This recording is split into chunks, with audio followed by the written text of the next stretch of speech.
Nigeria is officially out of the competition. When I mean the competition, they are officially out of the race to win the ultimate AFCON Cup.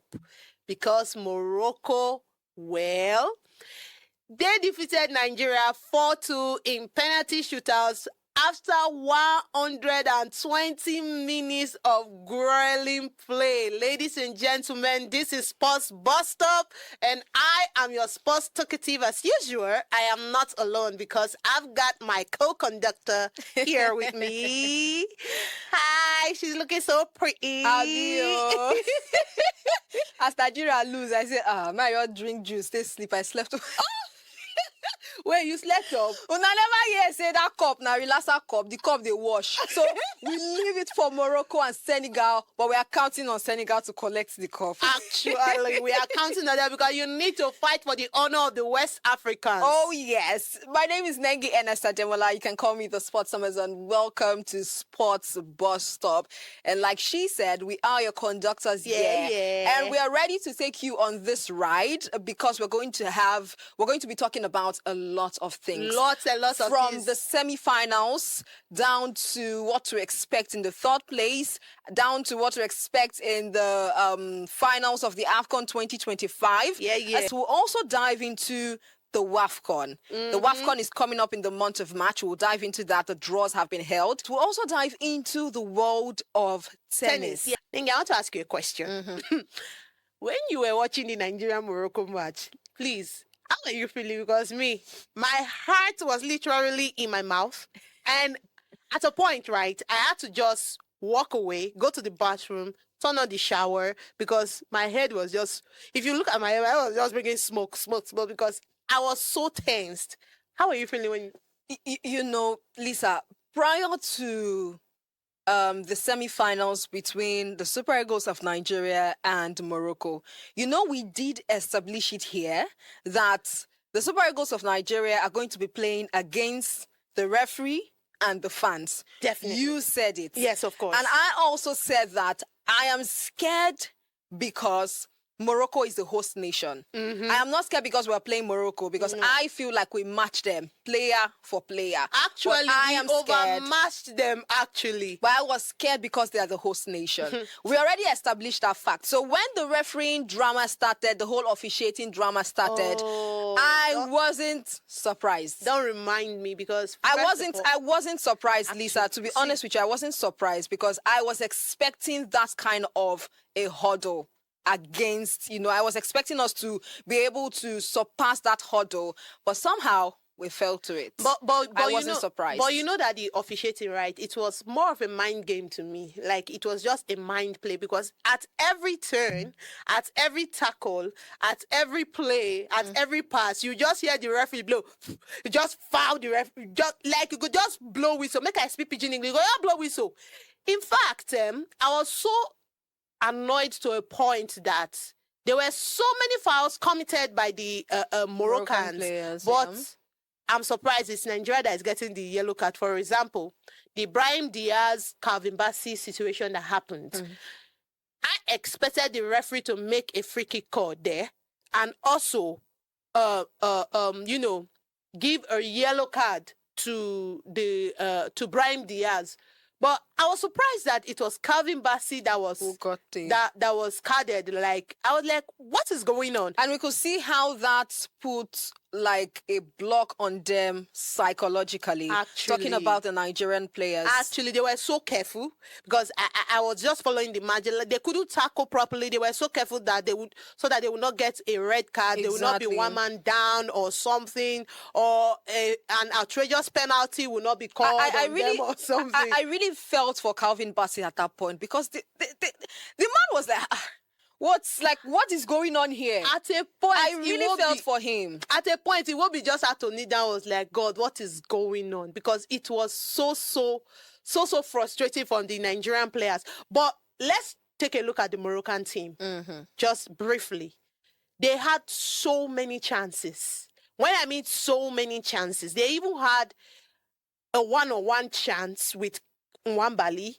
They had so many chances to score. Yeah, I remember one of the chances with Ayub El Kabi when he was trying to Give a bicycle Get kick. another bicycle kick against Nigeria. My brother, they hold that leg, say, as he raised it, I say, park. Hollandia. But anyways, they had so many chances that they created, but they couldn't just finish or convert it to goals. It just showed to me that if Nigeria had those plenty chances, Those same we chances followed would them have been go. able to bury We it. followed them actually. But let's go to the ultimate one in the penalty shootouts because many Nigerians have been talking about it and we need to talk about it here. Absolutely. We do need to Chukwueze. talk about it. Samuel Chukwueze. I really need to understand why he had to be so nonchalant while taking that shot at Yasim Bono. Now, I think I want to start from, the very beginning, the start point of all of this. I think the Moroccans neutralized the Super Eagles of Nigeria from going forward. Yes. I want to give that to them. No, that's a fact. I want to give that to them. But then again, you want to take a look at our backline. It is gold. In fact, our backline saved us a great deal. And Stanley Nwabali did a lot of saves. Despite the pressure, despite the bad referee calls, we still did not concede a goal. Lisa, take a look at that. Bruno, We Bright Osayi Samuel, there is Kavi Bassi at the other side. There's a Semi Ajayi there, Ako Adams. We still did not concede. We still did not concede Which- a goal. which 120 minutes. Which to me showed great quality. Because like I said before, I wasn't scared of Algeria. I knew they had nothing to offer. I knew they Morocco. would be out Without beat Algeria from before. the quarterfinals. Yes. Yes. I was not scared of Algeria. I was scared of the next team we're going to play. And we Unfortunately, we got Morocco. We landed with Morocco. But a lot of people say And- that this semi-final is the final It looked more like a final game. like the final competition of the AFCON. They don't think actually that they are going to get anything interesting from the Senegal-Morocco match. Morocco was the real test for us in this Actually. AFCON 2025. Morocco was the real hurdle. Number one, it is because we match for player to player. Like the other day, I was saying, bring a Brahim Diaz who has five goals, and I will bring a Victor Osimhen who has 4 goals. plus assists. Actually, Bring your Akraf Hakimi, bring your Saibari, bring your what's his name now? Ayub El Kabi. Mazraoui. I will bring up my Arco Adams. I will bring up Ademola Lookman. There's a Calvin Bassey somewhere. Do you understand? So we were a match for them, aside from the fact that they were the host team. But, then again, we fell to this hurdle of the penalty shootouts. We fell greatly to it, just like we did against DR Congo in the World Cup qualifiers. And Now, to be unfortunately, we're honest with you, I really do not trust Nigeria when it comes to penalties. we were talking about this personally when the game was on, and I told you that I really do. I not. don't think this penalty shootout Because is going to favor us. Actually. prior to the game, when during the post-match conference, no, the pre-match conference rather, before the semi-finals game against Morocco, this question was asked by a journalist to Eric Chell. She said, how are the boys preparing just in case this gets to a penalty shootout? Eric Chell said, well, they're working on it, but he will also have to go to the mosque to pray concerning it. You understand that kind of, talk. So when it got to the penalty shootouts, to be honest, I really do not. My mind wasn't there. Although, because it got to the penalty shootout, it meant that it could have gone either ways. It could have gone to either team. Actually. But then again, we fell to it. And Samuel Chukwueze, I was so mad at Chukwueze. You are not the only person. I was Nigerians so are pissed. mad. I don't know. Probably it started from the gum he was chewing. No, and he was trying to blow a bubble. And he had the effort to even start. There was this sassy pose. He struck a pose with the ball. Like, bro, are you here to strike a pose or take a penalty? Nigerians were... See, to be honest with you, I was very, very mad at Chukwueze at that point. I know that, was it Bruno now? Yeah. Bruno also missed his own penalty. But it feels like Bruno had more firepower. Bruno had had put in more effort at least, you know. I think that was that was what separated himself from Samuel Chukwueze. Chukwueze. In fact, people have started calling him Chukwueze. They look for the woman who said the chewing gum for, right? In case you know, let us know. Honestly, I was pissed. But at the end of the day, let's take away the 12th man advantage for Morocco.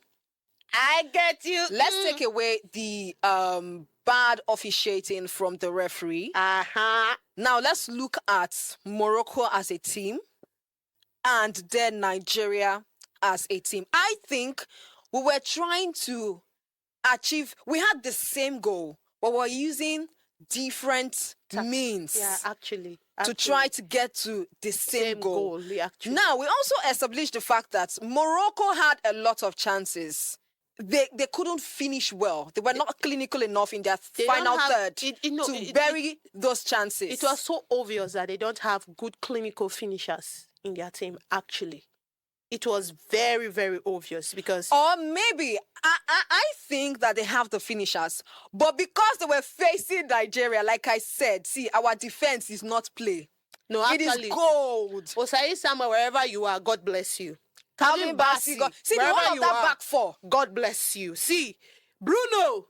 Oh, Bruno, see, Bruno give Achraf Hakimi problem. No, I felt like that problem that problem was in the second half because the first half we couldn't get a hold of Achraf Hakimi. They were so chill about because we couldn't. And I felt like Bruno needed to, rise up to the occasion. But he didn't in that first half. I felt like maybe it was in the second half, we're trying to like cage them. But it was the tension. We are playing the whole time. We've seen the previous showdowns with other teams and other countries on how when their players are tackled, how they are carded and all that. So Nigerian players were very careful. So I saw that carefulness, like that's, should I say, conservative style of play in the first half. And I was like, we need to do better. In the second half, they came better, but unfortunately... Then look at our midfield. We were not able to give those passes like we used to do. Our midfield was just too open and too... We couldn't retain the ball for even the slightest of seconds. Onyedika was very slow with his decision, actually. Onyedika was very slow with his decision when it came to that central midfield position. When he had the passes, I don't know what was going through his mind, if it was tension or something, but he couldn't make quick decisions like Wilfred Ndidi will make when they paired him with Alex Iwobi. To be honest with you, the Moroccans knew about our midfield and didn't give us that space to want to. That space for decision for the players to take a decision. That loop was where they took advantage from. But it was so unfortunate that they couldn't have clinical finishing. And 120 minutes the reason why they didn't have that power to finish was because they were playing against Nigeria. Actually. If it were to be another team, the Brahim Diaz would have stepped up, the Ayub would have stepped up and all of that. But because it was against Nigeria with a very fine defense. Now, I was thinking that our defense was going to be exposed in this game. But look at how compact it was. They were so close-knit and tight, and it was so compact. Fantastic. Absolutely. Like, very fantastic. So, away from the semi-finals review, we know Samuel Chukwueze, Nigerians are... Somebody even tweeted the same, may not enter Nigeria. Because I remember this kind of thing happened with Yakubu Ayegwene or Joseph Yobo one time when he was playing for the Super Eagles, when he threw away, he did two chewing gum too. It was the same chewing gum team. Baba Steve threw away penalty, can't they laugh, they smile join. The same tactic Chukwueze did. He threw away penalty, finish, he can't they smile. Baba, what it funny? Well, let me be honest, see. After we lost out, when I got home, I just took a glass of juice and I slept. You even drink juice? I just threw away my phone. But anyways, it was a double jeopardy for Nigeria and Chelsea fans. Then a 3-1 Real for Madrid. Those who supported Nigeria, Chelsea, and Real Madrid. Sorry. Now to the finals proper. It is a Sadio Mane side against an Achraf Hakimi side. So who do you see is going to come out the victor? Oh my goodness. See, you already know I am biased. If it is this one, As West Africans, we're actually biased. I am Sorry. biased for this one, this particular one. Because looking at what happened, even if I was expecting the whole drama from that semi-finals game, looking at what happened, it almost feels like if you want to win the AFCON, all you need to do is host it. Actually, because It's the there's a politics lot. was so obvious. Actually, It was From the- obvious. It from wasn't the fan hidden. stand, Do from you the know fan at a stand to point? it was Do you so know at a obvious. point, any foul that involved any Moroccan player, it was not replayed again. No, There was no highlights. like I couldn't get. Actually, there was no I think I was the only highlights. person that noticed it. There was no highlights. There No was no replay. checking, no replay. Even the one that I think it was Hakimi dragged Bruno to the ground. Moroccans got They- no card. no There was replay, no not card. a single card, just a warning. I was like, warning care. But what did they happen? Well, coming back to The the Senegal finals, Morocco match, like you said, Senegal defeated Egypt 1-0. in the semi-finals 1-0. Sadio Mane stepped up to that the goal was occasion. fantastic. Actually, Sadio That Mane goal was stepped up to the fantastic. occasion, and it was a bit late, just when Where's the at the stoppage death, time? if I want to put it that way, Almost that was stoppage when time. exactly. Yeah. So it is going to be a keenly contested game, Morocco Senegal, because Senegal has the firepower also. Morocco has the firepower also. Now, can they be able to finish the work? Talking about Morocco, Morocco has a good team. Yes, they do. Can they be able to finish at the end of the day? And what I mean by finish is finding the back of the net. Forgetting about officiating that would maybe want to favor them or whatever. Can they be able to give that finishing? Can they be able to get that firepower and be very in that- clinical exactly in their winning final the third? AFCON? Can they be able to do that? If I can see that, no wahala. But for now, I am really biased. See, I want Senegal to Fight win. for our honor. I'm honest with you. I want Senegal to win this game against Morocco. But even me that is saying it, the thing is doing me, are you sure? Are you sure this is how it's going to play out? But it's everybody's hope and wish. Everybody's hope and wish. Especially if you're from West Africa, if you're a Malian, a Senegal person, Nigeria, especially Nigerians. Our hope is strictly on Senegal to win. Then again, we are hoping that this time there will not much politics. And, we'll just see fair and good fair football. play. Like a fair play on the field and good football. Now, talking about Senegal and Morocco, in terms of from the group stages down to the finals, the both of them has 4 wins and 1 draws each. Yeah. But Senegal surpassed them in terms of goal. Yeah. Senegal has 9 goals in total, and then Morocco has 7 goals in total. So I want to look at it from the other, lens that Senegal should be able to put in 1 or 2 goals. Actually, they I don't, shouldn't. I don't want this to one get or into two penalties. I don't want this to get Again, into right? penalties. It shouldn't even get into an extra time of first half and second half like I just because want this I think thing- this is the second time that the game is getting to extra time, and it's still with the Moroccan team. So we Senegal need to be very clinical, and if they can even score in the first half, perfect for us. Put that pressure on them. Absolutely. Then Nigeria is playing Egypt for the third Egypt, place. yes. Mo Salah, there's a Mo Salah There's a in Mamouche Egypt. There's a also Mamouche, Omar Mamouche somewhere. mix. So it's like Omar Mamouche, Mo Salah versus Victor Osimhen, Ademola Lookman, and the others. So what is your expectation? Do you think Nigeria are going, because owing to the fact that the way they left the semi-finals and the game, do you think they are going to go all in with their hearts and their minds in this third place match? I think they do not have a choice than to go all out. I'm serious. I think they don't have a choice than to go all out. Our hopes are on you guys, right? We understand how disappointing it can be. From the Actually. World Cup, a very major disappointment from the World Cup, still on penalties. Then you come to the semi-finals of the AFCON and fell against the penalty shootout hurdle Also. again. It's a big disappointment. But I'm just hoping that the Super Eagles of Nigeria will come all out in this third place match. You're still in the tournament. So I don't expect that, you just come out with a lackadaisical attitude and want to. You are still in the tournament. And it requires you to still give your all. So I am hoping that we will get the third place win.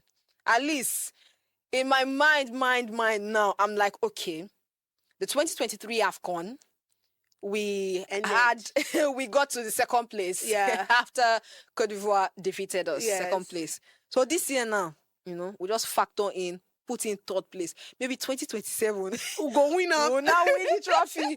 That's how the calculation is like in my head. Actually. But then again, I think the Super Eagles need to come all out. Let's try and get the third place. We're still in the tournament. But you know that in this third place match, there will be no Calvin Bassey because of the yellow card he got in the semi-finals. There will be no Calvin Bassey in this third match, but we will be having a Wilfred in the third place match. So scoreline, Nigeria, Egypt. It's always hard for me to really predict. It is, but I am rooting for the Super Eagles of Nigeria. Get us the third place. Actually, just get us the third, but whatever goal line, even though na 1-0, no worry. Whatever score, whatever result. Just win them. Mo will just rest. Get this third place. Then for Senegal, us. just lift them for we us. Know no that worry. we know that we were expecting to get to the finals. Yeah. And have a grip of that trophy. But overall, it has happened like this. Let's get just the third get the place. third place and let's see. But overall, I applaud Eric Chell for bringing the Super Eagles so far in this tournament, and he has done a wonderful job. Actually, this is his third loss since he became a coach, since he took over the job for the Super Eagles of Nigeria, and I applaud him for that. But anyways, come Saturday, Nigeria will be playing by 5 Egypt. p.m. They'll be playing Egypt for the third place, and as usual, win or lose, they say for Nigeria, we they talk and say half bread is better than none. So so when I just score with that half bread, we go manage them like that. So moving on from the AFCON 2025, the WAFCON draws, they are out, and of course our girls. Mission X, our ladies. The girls have been giving us joy. Oh, come on. They've been giving us joy. The likes of Ajibade, Asisa Toshuala, and the rest of them. So the WAFCON draw is out, and the WAFCON is starting March. Yeah. In the month of March, it is starting the month of March 17th to April 3rd. And this time, the WAFCON has expanded. Yep. From 12 teams, it is now 16 teams. 16 teams are going to be competing in this WAFCON. And Nigeria is in Group C. Absolutely. So let's quickly take the groups. Let's start from Group A. Group A, and please, let's not forget, of course, Morocco is hosting. Morocco is hosting the WAFCON again. Make the carrier come up from Morocco now. Must it be Morocco? We don't tire today. See Morocco today. As at today, Morocco has the best facilities to host these tournaments. So, I mean, other nations, you all need to step up and have good facilities. Talk about your nation. Talk about your nation. Don't worry. Start from your nation. So we don't need to wash our dirty linens outside. Our dirty Ankara and brocade. Start from your nation. We wash it outside. We don't need to wash our dirty Ashoke outside. Okay, so for Group A, we have Morocco, Algeria, Senegal, and Kenya. So it's 2 North African nations, 1 West African nation, and East African nation. You talk about Morocco and Algeria. We already know that for the men, they do not agree. They do not agree. So I'm wondering how it is going to be. The same goes for the women too. I don't think they're going to agree. So. Exactly. So Morocco, Algeria, Senegal, Kenya, that's for Group A. Group B. Group B, we have South Africa, Ivory Coast, Burkina Faso, and Tanzania. Remember that we ousted, the Super Falcons of Nigeria ousted South Africa were in the same group as The at the last Bayana girls. Yes, as at the yes, last yes, yes, WAFCON. yes, We yes, yes, ousted yes, yes. them. So let's see what they can bring to the table at this time You around. should say they get table set. You have now. Well, Group C, Nigeria, the Oh, defending yes. champions, will be facing Zambia, Egypt, and Malawi. Funny I enough. just feel these are easy teams. In the Yes, tournament. this group, Group It's the C, easiest for us actually. is actually easy for us. It's the easiest. If you bring Zambia, we beat Zambia in the last WAFCON where we won Actually. our 10th title. We beat them 5-0.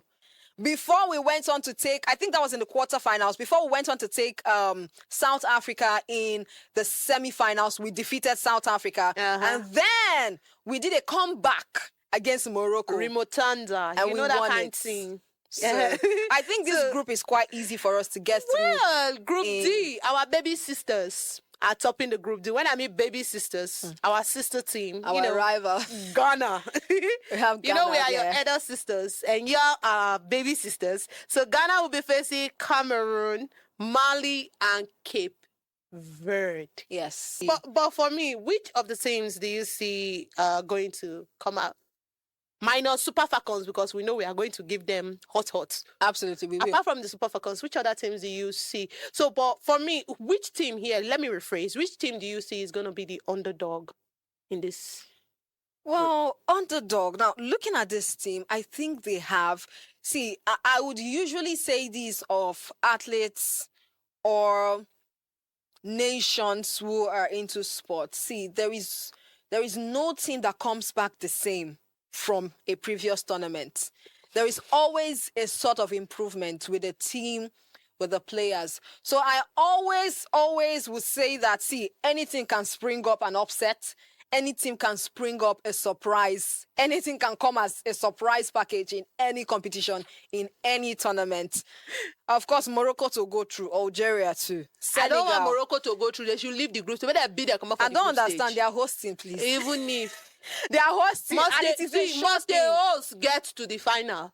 They I beg you. in which, if it is in CAF related But anyways, we tournaments, beat them in the final, so we they can must. always do it again. they must. Anyways. South Africa is good to go. I think an Ivory Coast also. But Zambia should actually come out better I don't than really- they did. I don't really have hope for any Zambia team, but I feel In the last WAFCON.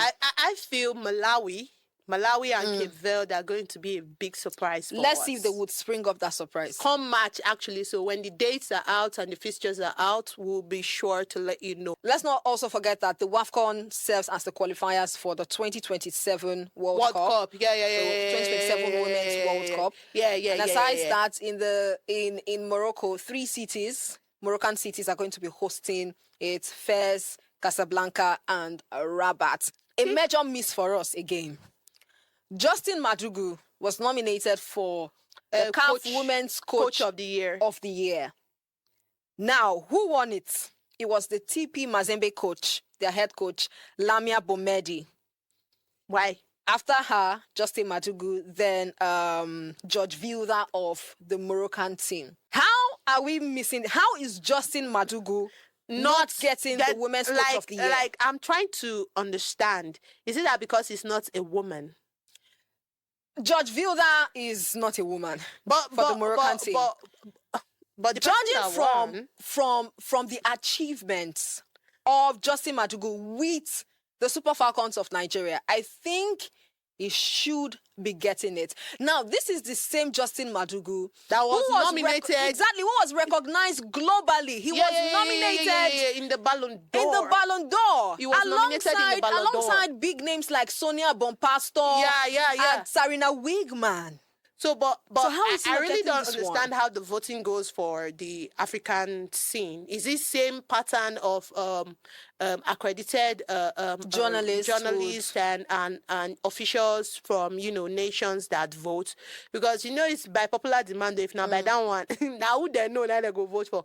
But anyways, it doesn't matter. Even if he won, he did not win. We know, we know say the guy good. Normally, But at least he should be getting recognition. Actually, Most especially from CAF. that we need to do better. Actually, CAF need to do better in this. So we will contest With these awards, CAF generally needs to do better. With awards, God. With awards, CAF needs to do better, honestly. But aside from that, they also unveiled the winners in the other women categories. The Moroccan forward Sana Missoudi claims the Women's Interclub Player of the Year. Actually, she And then deserves it. ASFA were named Women's Club of the Year. I think they won the CAF Women's Champions League. Yeah. So yes. So Let's give that one. but the Moroccan forward, she deserves it. She's good, actually. She's good. So that's it She's for good. that's it for the WAFCON.